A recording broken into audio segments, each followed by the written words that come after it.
සියලු දෙනාම සාදරයෙන් පිළිගන්නවා. හොඳයි දැන් මේ වෙනකොට ඔයගොල්ලෝ සියලුම අකුරු ඉගෙනගෙන ඉවරයි. ඉංග්‍රීසි භාෂාවේ වගේම සිංහල භාෂාවේ. ඒ කියන්නේ ඉංග්‍රීසි භාෂාවේ ඕඩියත් වගේම මම සිංහල භාෂාවෙත් හැම අකුරක්ම ඉංග්‍රීසියෙන් ලියන්නේ කොහොමද කියලා කතා කරා. මොකද ඉංග්‍රීසි භාෂාවේ අකුරු අඩුයි අපේ සිංහල අකුරු වලට වඩා. ඉතින් ඒ හැම අකුරක්ම හැදෙනදී අකුරෙන් අකුර පාඩමින් පාඩම මම ඔයාලට කියලා දුන්නා. මොකද මේ channel එක පටන් ගද්දී මම කියලා තිබ්බා අකුරක්වත් බැරි කෙනාටත් ඉංග්‍රීසි පුළුවන් වෙන විදිහට තමයි මම උගන්වන්නේ සරලව කියලා. දැන් එතකොට ඔයාලටම තේරෙනවා ඇති මේ වෙනකොට ඔයාලට අකුරක් ලියා ගන්න බැරුව හිටියානම් අනිවාර්යෙන් දැන් ඕනම අකුරක් ලියා ගන්න පුළුවන්. මොකද ඒ ශබ්ද වෙන විදිය හැදෙන විදිය එකක් නෑර මම ඒකයි පාඩම් කඩ එකින් එකට පාඩම් කරේ. මම හිතනවා පැහැදිලි ඇති කියලා. මොකද කවුරුත් එහෙම ගැටලු තියෙන අය කමෙන්ට් කරලා තිබෙත් නෑ. මම ටික දවසක් බැලුවෙත් ඒකයි. ඉතින් තවදුරටත් ගැටලුවක් තියෙනවා නම් කමෙන්ට් කරන්න. අනිවාර්යයෙන් මම උත්තර දෙනවා. එහෙනම් අපි අද ඉඳලා පටන් ගන්නේ වචන ලියන්න. ඒකත් මුලින්ම අපි ලියන්නේ සිංහල වචන. මොකද අකුරු ඉගෙන ගත්තට ඔවා ගලපන්න බැරි වෙන අයත් ඉන්න පුළුවන් නේ. මොකද ඊටත් වඩා ලියනකොට තමයි ප්‍රායෝගික ප්‍රශ්න එන්නේ වැඩේ කරගෙන යනකොට. එහෙනම් අපි මුලින්ම වැදගත්ම ලස්සනම වචනයක් ලියලා පටන් ගමු.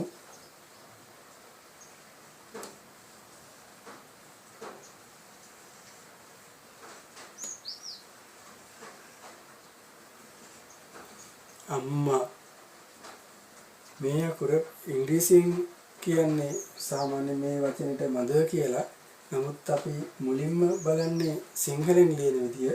එතකොට මේ වචනේ දැන් ඉංග්‍රීසි භාෂාවේදී මදර් කියලා කිව්වට අපිට ලියද්දී ඕනනම් ඒ විදිහටම අපි නමක් නිසා ලියන්න පුළුවන්. ඒ ගැන අපි නම් ලියන විදිහකට නාමපද ගැන ඒවා කතා කරන වෙනම මම මේ පටන් ගන්න ඕනේ හොඳ වචනයක් නිසා තමයි මේ වචනෙන් පටන් ගත්තේ. ඉතින් අපිට මේක මෙන්න මේ විදිහට කියමු. අපි දන්නවා අයන්න කියන්නේ ලියන්නේ ඒ අකුර. මොකද මේක වවල් අකුරක් තනියම ශබ්ද වෙනවා. එතකොට ඔන්න අයන්න. ඊට පස්සේ අපි දන්නවා මේක අල් මයන්න එන්නේ එම් අකුරෙන්. ඔන්න එම් අකුර. දැන් අපි වවල් අකුර තනියෙන් ශබ්ද කරන්න පුළුවන් කිව්වට අනිත් අකුරු බෑ කිව්වට මෙතන තියෙන හල්මයන්නක් නේ. එතකොට ඒක වචනෙත් එක්ක එනවා. හල්මයන්න විදිහටම ශබ්ද වෙනවා. ඊට පස්සේ මායන්න තියෙන්නේ. මායන්න කියන්නේ තනි වචනයක් තනි අකුරක් නිසා ඒක දානවා M A කියලා. එතකොට ආ ම මේ අකුරු තුනට මෙන්න මේ ඉරි තුනක් ගහලා තියෙනවා. ওই විදිහට තමයි හැදෙන්නේ. දැන් ඔයාලට පැහැදිලි ඇති කියලා මම හිතනවා. අපි තව වචන ටිකක් ලියලා බලමු.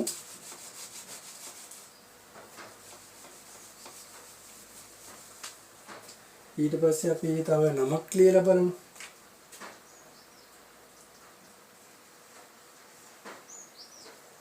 අම්මර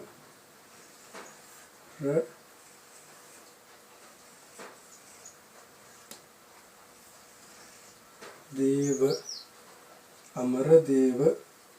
එතකොට ආ ම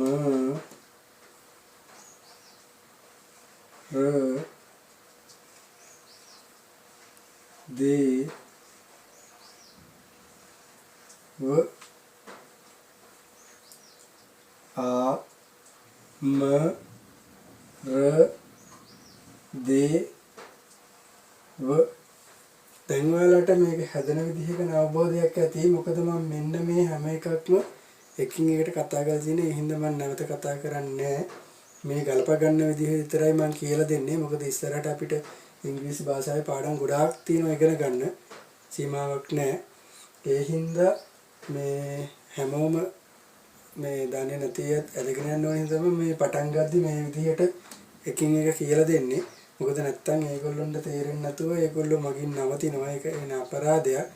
මේ මොකද දැන් ගොඩාක් අයට බැරි වෙන්න හේතුව තමයි අර මොකක් හරි දෙයක් හරියට ඔලුවට දාගත්තේ නැත්තම් ඒක පැහැදිලි වුණ නැත්තම් කාලයක් යනකොට ඒක අත්හැරලා දානවා. ඊට පස්සේ ඉතින් කාලය ගෙවලා දෙනවා අපරාධي මට ඉංග්‍රීසි ඉගෙන ගන්න බැරි වුණානේ ඉංග්‍රීසි බෑනේ දැන් ක්ලාස් යන්නත් බෑ දැන් වයසයි අනම්මනම් කී හිතා ඉන්නවා. ඉතින් ඒ හින්දා තමයි මේ විදිහට එකින් එක කියලා දෙන්නේ. එතකොට ඔයාලට මෙන්න මෙතන මම මේක ගත්තේ ප්‍රායෝගික ප්‍රශ්නයක් හින්දාම මේ වචනේ මම ලියන්න බලාගෙන ආවේ ක්ලාස් එකට. දැන් මෙතන DE කියන්නේ අමර දේව කියද්දි DE තියෙනවා. එතකොට ඔයාලා දන්නවා D අකුරෙන් සිංහල අකුරු දෙකක් ශබ්ද වෙනවා. දයන්නයි දෙකම. මේක දේව කියන්නත් පුළුවන්, දේව කියන්නත් පුළුවන්. මොකද මේ ටික නැතුව ගත්තොත් මෙහෙම කියවන් යද්දි මෙතන DE කියවම දේ කියලාත් කියනවා, ඩේ කියලාත් කියවෙනවා. ඉතින් මෙන්න මේවා ඔයාලා අනිවාර්යෙන් ඔළුවෙන් කල්පනා කරලම ගලප ගන්න ඕන සිංහල වචන සිංහලෙන් ලියද්දි. ඒ කියන්නේ සිංහල වචන ඉංග්‍රීසි අකුරු වලින් ලියද්දි දැන් මේක කියවන් යනකොට සමහරට කියවෙන්න පුළුවන් අමර දේව කියලා හරියටම කියන්නත් පුළුවන්. සමහර විට තව වෙනකොට අමර දේව කියලා කියවෙන්නත් පුළුවන්. නමුත් අපි දන්නවා අමර දේව කියලා සිංහල වචනේ නෑ අමර දේව කියලා තියෙන කියලා. ඒක අපේ ඔළුවේ තියෙන හින්දා අපි ඒ අවබෝධයෙන් කියවගෙන යනවා. මම ඊට පස්සේ මෙතනම පෙන්නන්නම් මේක වෙනස් වෙන තරම්. අපි හිතුවොත් බණ්ඩාර කියලා B A N D A R A දැන් මෙතන බා ඩා ර දැන් බලන්න මෙතෙන්දි බා ඩා ර අපි මෙතන බණ්ඩාර කියන්නේ නැහැ දයන්න කියවෙන්නේ අපි දන්නවා බණ්ඩාර කියන නම තමයි කියන එක. මේක කියවන් යද්දි ඉබේටම ඇඟට එනවා. ඉතින් මෙන්න මේ දේවල් චුට්ටක් ඔයාලා ඔළුව කල්පනා කරලා ඒ අවස්ථාවේ හැටියට ගලප ගන්න ඕනේ. නැතුව වෙන විදිහක් නෑ. දැන් මෙතන අමර දේව බණ්ඩාර ඔන්න ඔය වගේ දේවලුත් තියෙනවා. මේ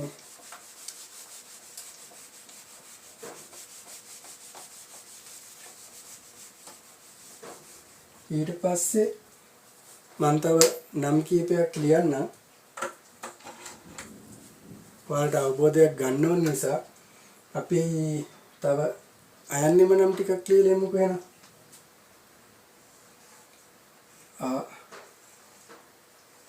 සා ක අසංක. ඊට පස්සේ අපි නගරයක නමක් කියලා බලමු.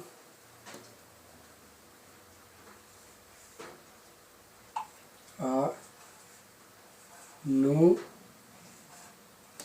රා ද උ ර. එතකොට මෙන්න මෙතන පොඩි විශේෂත්වයක් තියෙනවා. අනුරාධපුරය කියන නගරය අපි ඉංග්‍රීසියේදී අනුරාධපුර කියලා නවත්තනවා. අපි සිංහලයේදී ය කියලා ලියනවනේ.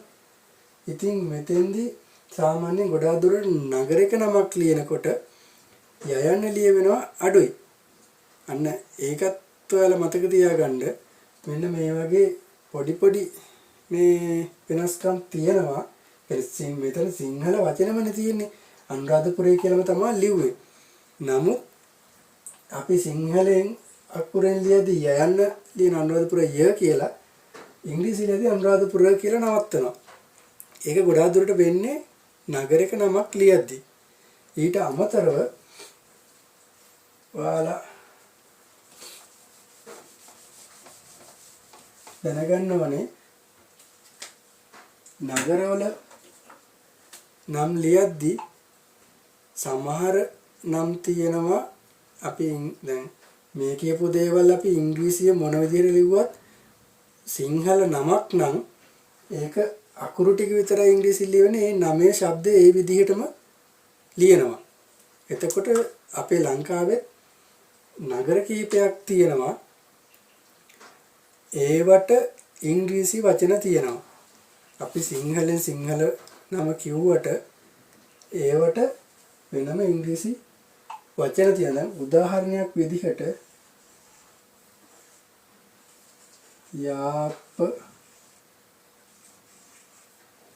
යාපනයේ නගරය. එතකොට අපිට මේක ලියන්න පුළුවන්නේ මෙහෙම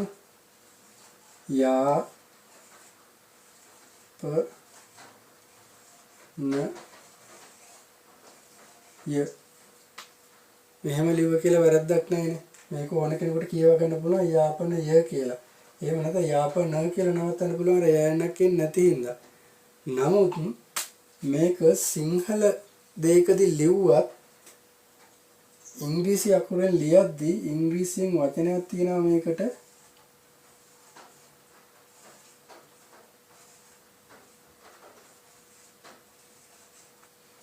ජෆ්නා කියලා. ඉතින් මේ නගරේ සිංහලෙන් යාපනය කියලා කියනවා ඉංග්‍රීසියේදී ජෆ්නා කියලා තමයි කියන්නේ. ඉතින් මෙන්න මේ වගේ නගර කීපයක්ම තියෙනවා. ඒ හින්දා වීඩියෝ එකක් දික් වෙන හින්දා අපි ඊළඟ පාඩමේදී මෙන්න මේ වගේ වෙනස් වෙන නගර සහ තවත් සිංහල වචන ලියද්දින ගැටලු කතා කරමු. මොකද මම වචනයක් ගානේ අර වගේ ලියන්නේ නැති කෙනෙක්. එක අකුරකින් එන වචනයක් ගානේ ලියන්නේ නැති. මොකද දැන් ඔයාලා සියලුම අකුරු දන්න නිසා ඔයාලට ගල්පගෙන ඕන වචනයක් ලියා ගන්න පුළුවන්.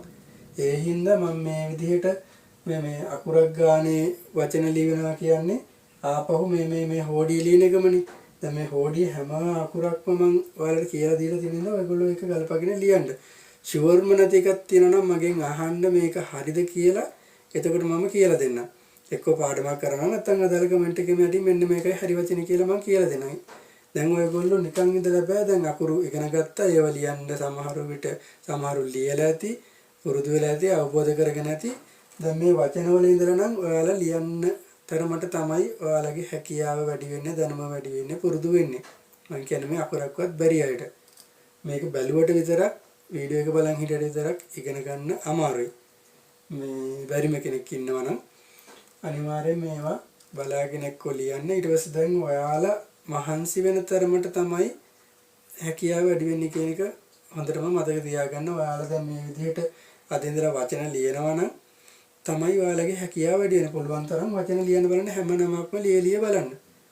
එතකොට මොනවා හරි ප්‍රශ්නයක් ඇවිල්ලා ෂුවර් නැත්නම් තිබ්බොත් මම ඉස්සෙල්ලා මතක් කරා.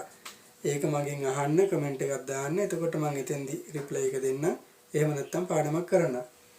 එහෙනම් අපි මේ වගේ විශේෂ දේවල් දැන් ඊළඟ පාඩමේ මම නගර ටික කියලා දෙන්නම්. ඊට අමතරව තවත් වෙනස් වෙන තැන් කියලා දෙන්නම් විශේෂ තැන්. ඊට පස්සේ අපිට පුළුවන් ඉංග්‍රීසි භාෂාව ඉගෙන ගන්න. මොකද එතකොට ඔයාලා යම් මට්ටමකට අකුරක් ලියාගෙන වචනයක් ලියාගන්න හැකියාවට ඇවිල්ලා ඊට පස්සේ අපි ටිකෙන් ටික ඉංග්‍රීසි හොඳටම ඉගෙන ගමු.